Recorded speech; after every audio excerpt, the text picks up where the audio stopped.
3 hari berlalu. Zein masih belum bergerak hatinya untuk memperbaikinya diri.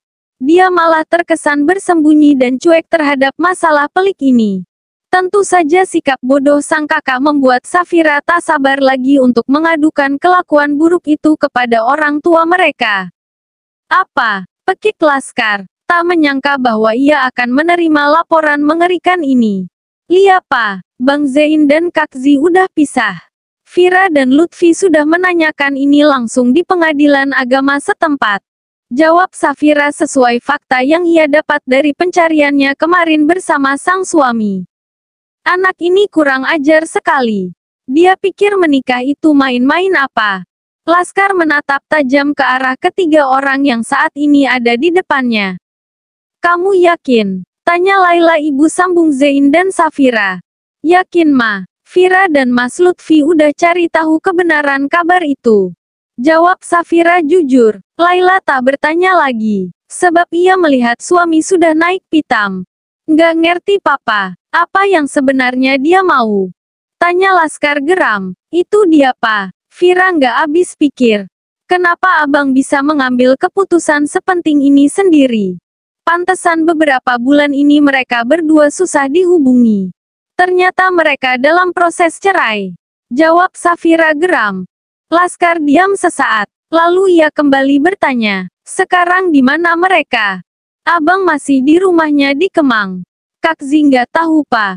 Ponselnya nggak bisa dihubungi. Pihak rumah sakit nggak mau kasih tahu di mana beliau pindah.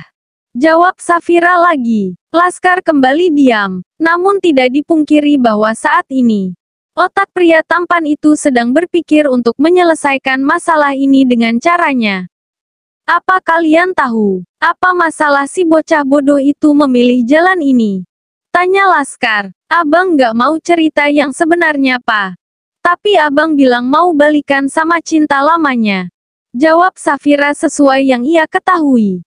Cinta lamanya. Siapa? Laskar menatap tajam ke arah sang putri membuat Safira salah tingkah. Bagaimana tidak, wanita yang sedang ia bicarakan ini adalah sahabatnya. Kalau dia katakan sejujurnya, alhasil kebahagiaan sang sahabat sedang ia pertaruhkan. Bukankah begitu? Wanita yang abang suka pa. Itu loh yang suaminya meninggal beberapa bulan yang lalu. Jawab Safira jujur. Oh, dia. Apa? Pekik Laskar membuat semua orang yang ada di ruangan tersebut terkejut. Sorry, pa. Ucap Safira lirih. Jadi, dia si bocah bodoh itu menjandakan istrinya hanya untuk menikahi janda lain. Astaga, mimpi apa papa punya anak begitu bodoh? Lihat saja nanti. Akan papa kasih pelajaran dia kalau sampai pulang. Ancam Laskar kesal. Sabar pa, sabar. Namanya keinginan hati. Nggak bisa kita langsung menghakimi begitu pa. Sabar. Pikir dengan kepala dingin pa. Pinta Laila sembari mengelus lengan sang suami.